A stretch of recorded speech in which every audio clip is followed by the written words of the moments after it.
blasters, let's go, gonna break it down, piece by piece. Nerf's got a secret we'll release.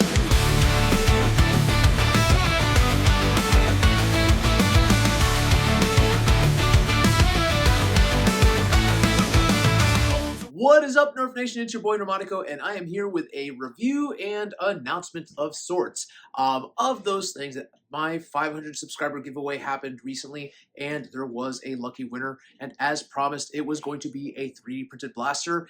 Luckily for you, you benefit of a review video because today we're going to be talking about the Gisela by Leedle Dynamics. Now, the Gisela is a 3D printed blaster, and when I say 3D printed, I mean it is 99.999999 infinite repeating 3D printed. The only part of this that is not 3D printed is, in fact, the elastic cord that powers the actual blaster. It is a stringer, so generally you hear the joke of, hey, what's your favorite, springers or flywheels? And there's always that one person that says, stringers! Well, congratulations, you're the one guy that's saying Freebird in the middle of a rock concert. So that being said, the Gisela is a very highly customizable blaster, and Leedle actually designed this thing to be pretty self-explanatory on how to put together. Of course, he does provide a video on how to assemble the blaster should you need assistance with that. Now, what I will tell you though is, again, it is completely 3D printed, so to take it apart, you just have to actually take these pegs out. You'll see right here, I printed them in yellow. I call this end strike yellow. Once those pegs are out, this blaster pretty much comes apart. It does have several main body pieces. For example, right here, this main piece, that is one solid piece. Right here's a secondary piece. Here's the third, and then that is it. The rest is just one solid piece of the buttstock. This is an optional dart holder, and then you actually have the grip right here. The trigger, it is 3D printed. I actually utilized almost all PLA with the exception of certain parts that are PETG.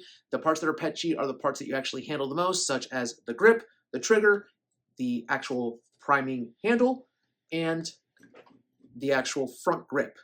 The bolt itself is 100% infill, and it is PLA+, so it should be able to withstand quite a bit of tinkering.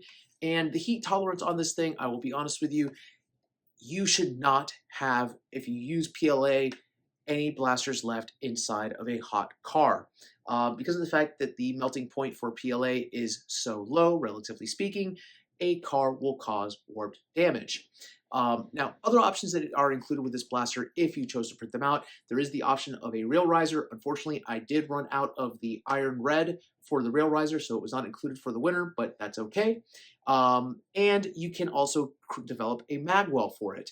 There is a print that allows you to use I believe it's a mini angled Talon magazine to feed into this blaster.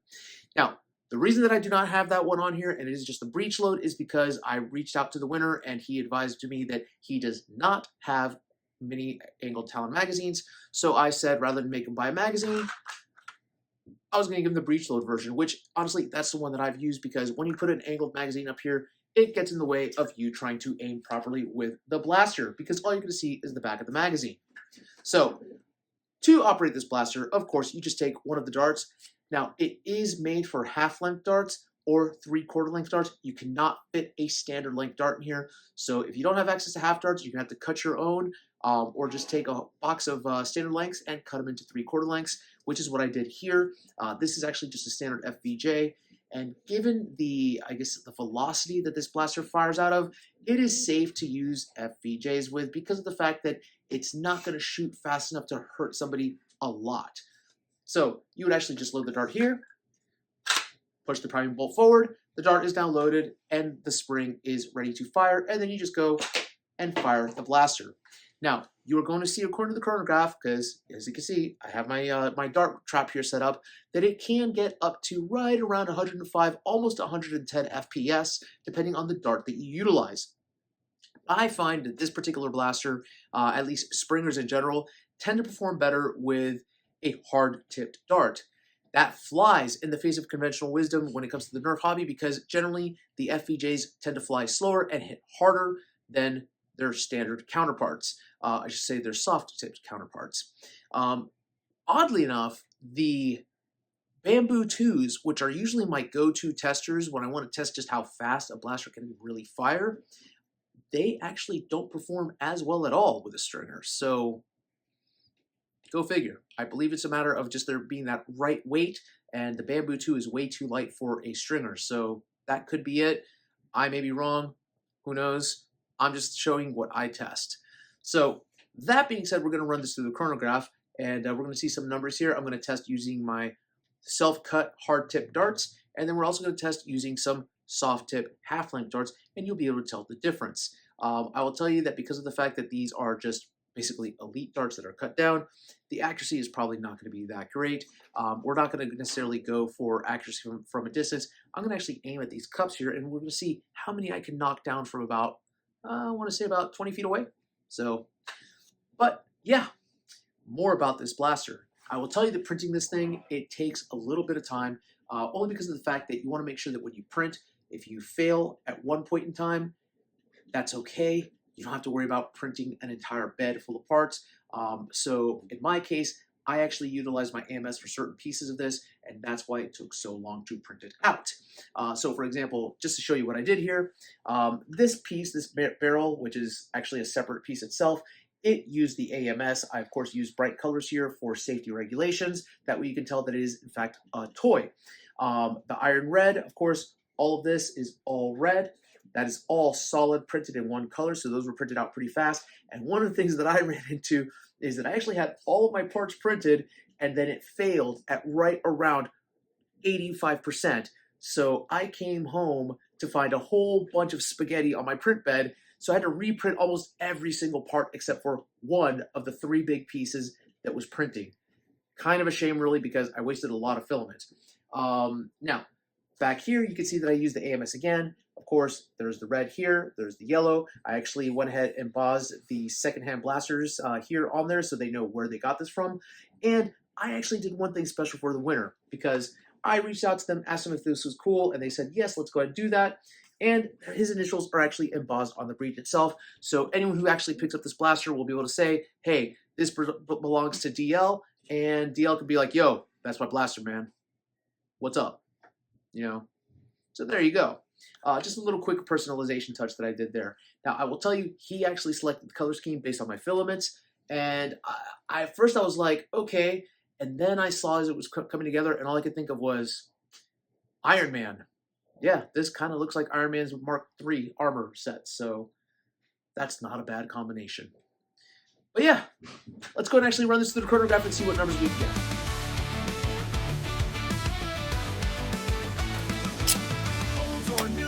Check the scene, worth the bucks or just a dream. For kids, for teens, for the keen, we'll test the best you've ever seen.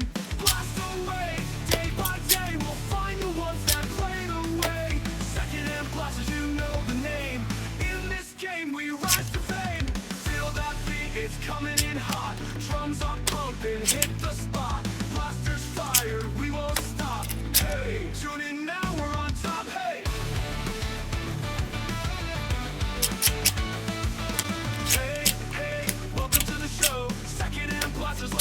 Let's go, gonna break it down, piece by piece. Nerf's got a secret we'll release. Old or new, we'll check the scene. Worth the bucks or just a dream. For kids, for teens, for the keen, we'll test the best you've ever seen. Blast away, day by day, we'll find the ones that played away. Second-hand blasters, you know the name. In this game, we rise to fame. Feel that beat, it's coming in hot. Drums are pumping, hit the spot. Blasters fire, we won't stop. Hey, tune in now, we're on top. Hey. Feel that beat, it's coming in hot. Drums are pumping, hit the spot. Blasters fire, we won't stop. Hey, tune in now, we're on top. Hey.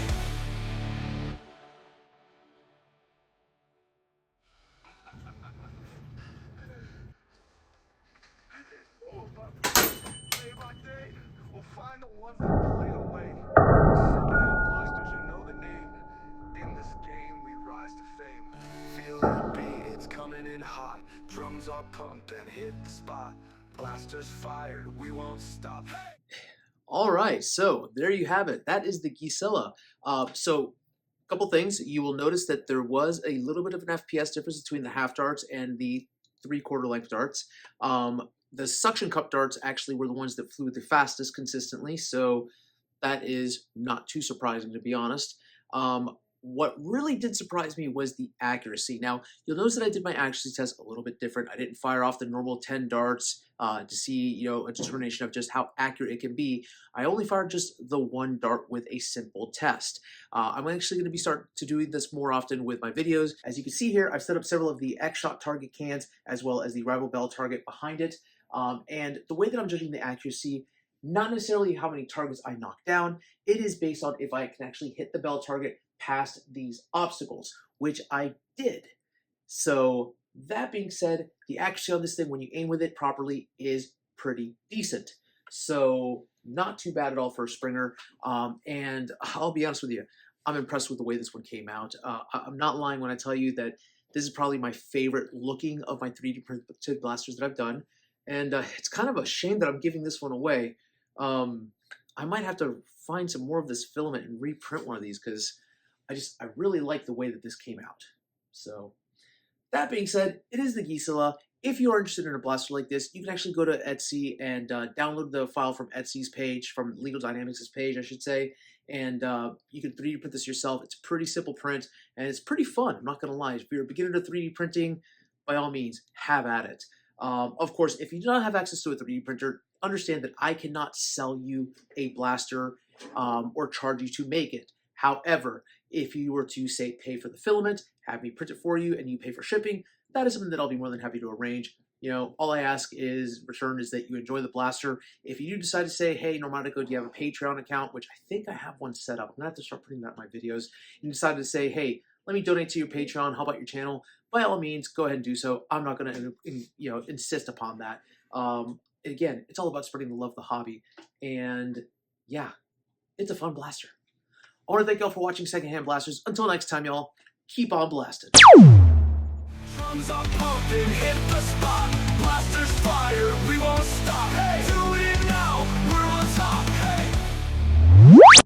Okay, so regarding the Gisela, and understand that if you're watching this part of the video, it is not necessarily meant for everybody who's watching. It is meant mainly for the recipient of this blaster, because this is the instructions on how to put it together. First, I'm going to show you how I'm going to take it apart, and it's pretty simple. Yeah, I will tell you that to do this, you're going to need a screwdriver and a hammer or something to hammer against these pegs. Of course, I do recommend using gentle taps and using a mini set, such as this one, and probably just some heavy objects in case you do not have a hammer. So we're going to start with this section right up here. There's two screws here, or should I say two pegs here. We're going to flip the blaster over, and then I'm going to just gently take this screwdriver. I'm going to take these pegs by doing the following.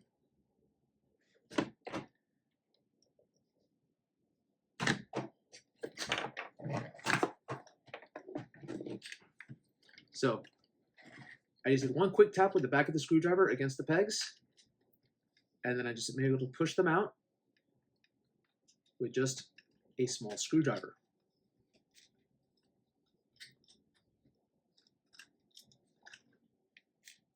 That allows you to take off this front piece right here. Now, this front piece holds the actual faux barrel. You do not need this. This is just an optional piece. To take this out, you just twist, and like so. Put it back in. You just push it in here like this. Line up the two holes up here. You'll see that it goes. You twist to the side, and then there's these two little spots that hold it in place back here like so. That is this. That is as easy it is to take the barrel on and off. And to put this section, of course, you just want to make sure you line it up with the blaster properly, like so. You are going to want to make sure that the string fits in properly in there. And then you push, and you put the pegs in, and that's how you get this secure. The buttstock, it's a little bit more difficult because it's a thicker peg. So you're going to take, again, with your screwdriver, you're going to push, and keep on pushing. Well, in this case, I'm going to use a little bit of leverage here.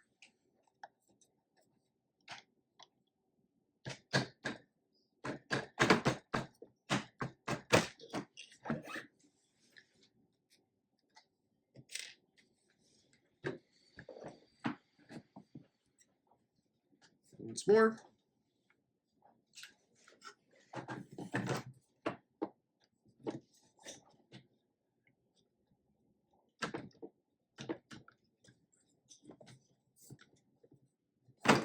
That 2 pegs are out.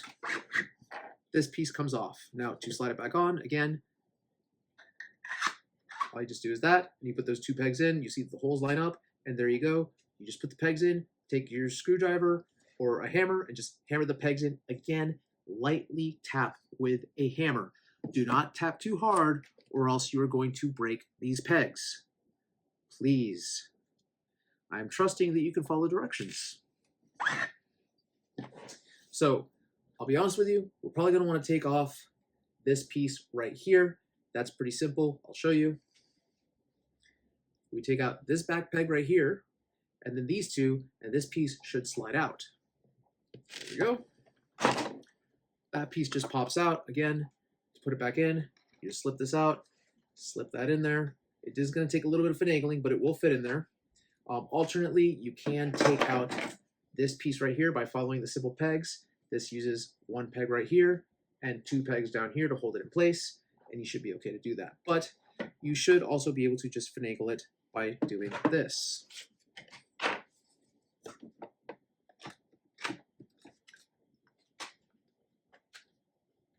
Like so. This piece then slips on. You may have to finagle this part because it is a tighter plastic.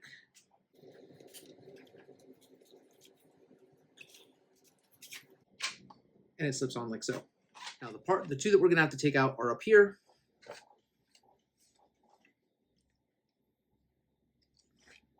For this, we're going from this side.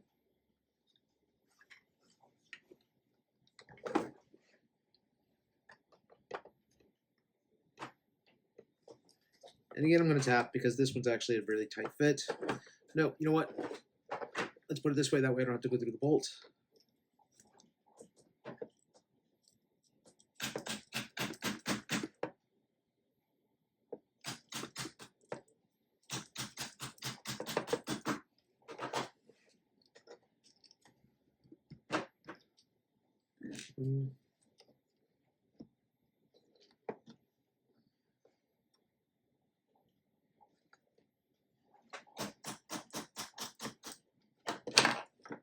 And 2.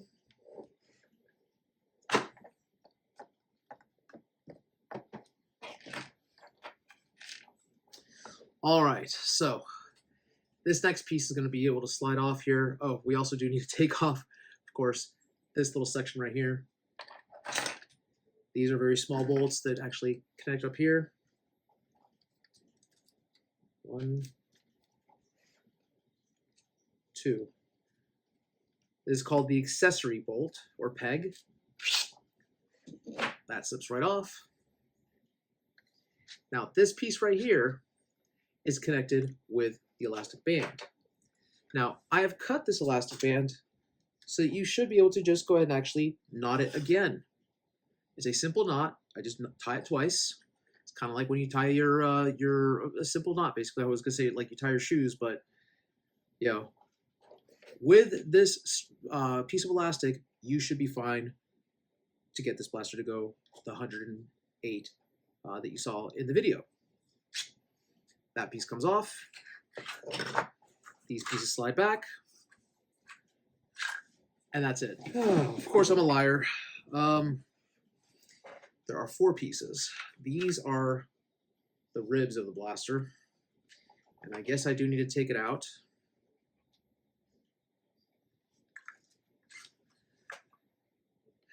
So this connects like so. And the 2 pegs that go in here, we're going to put back in here. I'm going to take out these 2 pegs instead.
in order to put this blaster back together, the first thing you're going to want to do, honestly, is to put this piece in where it needs to go.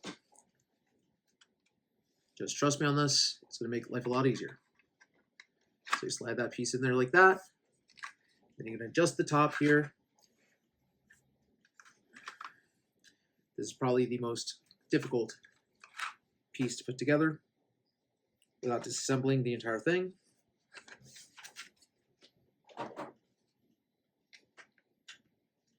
Okay. Now, the way that I did that is I slip this bottom part first in there. That fits in there, and then I just pull up here, and then that just slips right in there. From there, you can connect the actual dart holder. Now, this is meant to be ambidextrous, so if you're right-handed, you can put it in on one side. If you're left-handed, you can put it on the other side.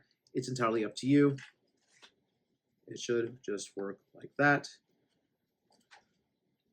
I find it easier to have the darts on the left side as opposed to the right side, but as you can see, it fits no matter which way you want it. Then this piece, obviously, let's go ahead and put this on here.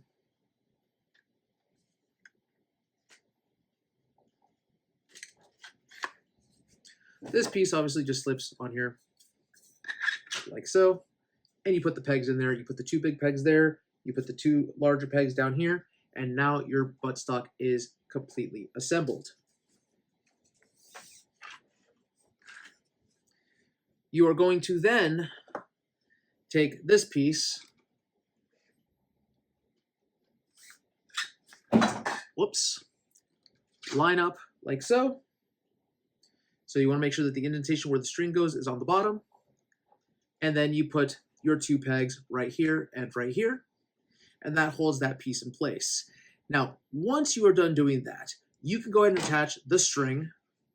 I would loop it up from the bottom, or say underneath the actual priming rails, like so.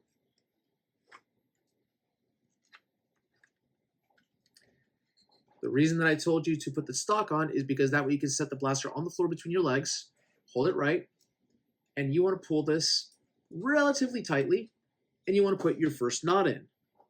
And then you want to do another knot. That way it is double tied, and your string is held together. Now, you don't want to tie it too tight, because if you tie it too tight, it may break the plastic when it pulls back. So don't risk it. I recommend testing with it. Make sure it gets the power that you want out of it. And there you go. Because this blaster can go from being a standard Nerf size blaster to being a not quite super stock, a little bit more high powered, hitting 105, 110 FPS. Again, I need to say this. I'm going to assume that you don't know very much, so apologize. Standard Nerf is anywhere between 65 to 70 FPS. This actually is 50% more than that. So there you have it. And then after you set this on here, you can go ahead and actually put your front grip on here. You use two of the smaller pegs through here, like so, and your front grip is there. You can adjust this to slide on the Picatinny rail. Of course, this is just an optional piece. If you have a front grip that you want to use, you can go ahead and do so. And then, bend piece. Which this is the part where you want to make sure everything's lined up properly, because it may not fit properly otherwise. There you go. That adjusts, and you put the other two small pegs in there. And your blaster is ready to go again. So, that being said, as I've said, you have access to me via Facebook Messenger. Reach out to me if you need further instructions. Enjoy your blaster.